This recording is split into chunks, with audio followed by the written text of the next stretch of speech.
అందరికీ నమస్తే. గద్వాల ఎమ్మెల్యే కృష్ణమోహన్ రెడ్డి వ్యవహారం ఇప్పటికీ ఇంకా బగబగ మండుతున్నది. ఏమైందంటే మంత్రి జూపల్లి కృష్ణారావు గారు గద్వాల పోయినరు. పోతే ఏమైందో ఒకసారి చూడండి. గద్వాల ఎంట్రీ.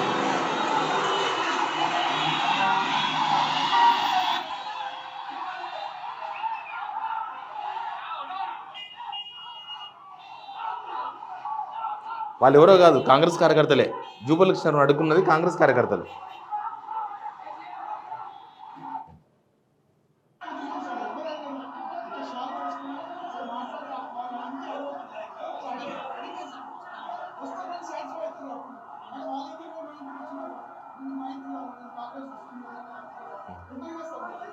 ఇంకా కాంగ్రెస్ కార్యకర్త, నేను కూడా కాంగ్రెస్ ముస్లిం అని చెప్తున్నాను ఇంకా, కానీ ఉంటుంది కదా మాకు ఉండదా అని అడుగుతున్నాడు.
ఏం లేదు, కాంగ్రెస్ కార్యకర్తలు జూపల్లి కృష్ణారావును గద్వాల రావద్దు, తిరిగి వెళ్ళిపో అని చెప్పి అడ్డుకొని గెరావ్ చేసిండ్రు. ఎందుకు అనంటే ఆ ఎమ్మెల్యే బండ్ల కృష్ణమోహన్ రెడ్డిని చేర్చుకున్నారని. జూపల్లి కృష్ణారావే దానికి ప్రధానమైన పాత్రదారుడు కాబట్టి. మనం చూసాం కదా, ఆయన మళ్ళీ బీఆర్ఎస్ అవుతాడంటే పొద్దుగాల ఇంటికి పోయి టిఫిన్ చేసి పక్కన కూర్చొని మీడియాతో మాట్లాడాడు. సరితా తిరుపతి యాదవ్ వాళ్ళ అనుచరులు వీళ్ళంతా కాంగ్రెస్ వాళ్ళు.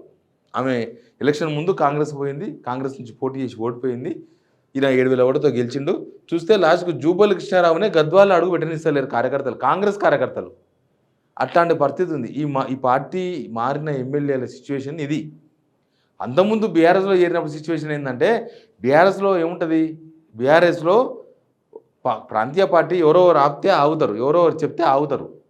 కానీ జాతీయ పార్టీలు అట్లా ఉండదు కదా. మొదలే కాంగ్రెస్ పార్టీ. రేవంత్ రెడ్డి గారికి ఎక్స్పీరియన్స్ లేదు, ఆయన ఇంతకుముందు ప్రాంతీయ పార్టీలో పనిచేసిండు. జూపల్లి కృష్ణారావు గారికి తెలుసు, కానీ కాంగ్రెస్ కార్యకర్తలను ఎవడాపాలి? వాళ్ళు ఏమడుతున్నారు, జూపల్లి కృష్ణారావుకు ముఖం మీద ఆయన చెప్తుండు ఆ పెద్ద మనిషి, నేను కాంగ్రెస్ కార్యకర్తనే, మాకు ఉండదు ఆ బాధ, ఎందుకు చేర్చుకున్నాను మీరు అని అడుగుతుండే ఎమ్మెల్యేని కృష్ణమోహన్ రెడ్డిని. అంత గెలవ అయిన తర్వాత లాస్ట్కు అక్కడికి వచ్చిందేమో ఏదో అభివృద్ధి కార్యక్రమాలు శంకుస్థాపన చేయడానికి వచ్చిందట ఎమ్మెల్యేతో కలిసి, బండ్ల కృష్ణమోహన్ రెడ్డితో కలిసి. లాస్ట్కి ఆ కార్యక్రమం కాలేదు. బండ్ల కృష్ణమోహన్ రెడ్డి ఏమో కారు దిగి ఇంటికి వెళ్ళిపోయాడు. ఈయననేమో వెనుక్కోవాలన్నా ముందరుకోవాలన్నా అటు ఇటు చూసి లాస్ట్కు సరితా తిరుపతి యాదవ్ ఇంటికి పోయినరు. ఎందుకంటే వాళ్ళ మనసులే ఇదంతా చేస్తున్నారని. కానీ గద్వాల ఒక్క దగ్గరనే కాదు, పార్టీ మారిన ప్రతి ఎమ్మెల్యే దగ్గర ఇట్లాంటి సిచ్యువేషన్. ఎవరు ధైర్యం చేస్తలేరు పోనీకే. ఎవరు ధైర్యంగా బీఆర్ఎస్ ఎమ్మెల్యేలు ఎవరైతే కాంగ్రెస్ చేరినరో వాళ్ళ దగ్గరికి ఆ కాన్స్టిట్యున్సీలకు పోనీకే ధైర్యం చేస్తలేరు. ఎందుకంటే ఆడ పోతే కాంగ్రెస్ వాళ్ళే అడుక్కుంటున్నారు కదా, కాంగ్రెస్ వాళ్ళే అడుక్కుంటారు. ఇప్పుడు చేవెళ్ళలో పోతే చేవెళ్ళలో ఏంది సిచ్యువేషన్, యాదయ్య సపడాకుండా అయ్యాడు, చేరిండు పరిశానలో పడ్డాడు. ఆడ పోతే ఎవరన్నా పోతే వాళ్ళను కనీసం బతకనిచ్చే పరిస్థితి లేదు. అట్లాంటి సిచ్యువేషన్ ఉంది ఆడ. గద్వాలనేమో ఓపెన్గా బయటపడుతుంది. ఇప్పటిదాకా కృష్ణమోహన్ రెడ్డి ఎటు ఉన్నాడో తెలియదు. కాంగ్రెస్ పార్టీలో చేరిన అన్నాడు, తర్వాత బీఆర్ఎస్ పార్టీలోకి వచ్చిండు, తర్వాత కాంగ్రెస్ పార్టీ చేరలేదు అన్నాడు. మళ్ళీ జూపల్లి కృష్ణారావు పోయి టిఫిన్ తినిపించుకొని మళ్ళీ ఏదో మాట్లాడుతున్నారు, తర్వాత ప్రకటించలేదు. లాస్ట్కి ఒక బహిరంగ సభ పెడదాం గద్వాలలో, బహిరంగ సభలో జూపల్లి కృష్ణారావు ఆధ్వర్యంలో, రేవంత్ రెడ్డి ఆధ్వర్యంలో వాళ్ళని జాయిన్ చేసుకున్నామంటే ఆయన బహిరంగ సభకు సిద్ధంగా లేడు. బహిరంగ సభ మనం 21 తారీఖు పెడదామనంటే లేదు బహిరంగ సభ నేను అవైలబుల్ ఉండను, అందుబాటులో ఉండనని చెప్పేసినాడు కృష్ణమోహన్ రెడ్డి. తీరా చూస్తేనేమో ఆడపోతే ఇది గొడవ.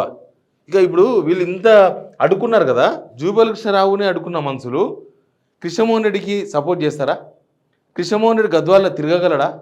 కృష్ణమోహన్ రెడ్డి గద్వాలలో జనాలకు శంకుస్థాపనలో గవి చేయగలడా పోయి?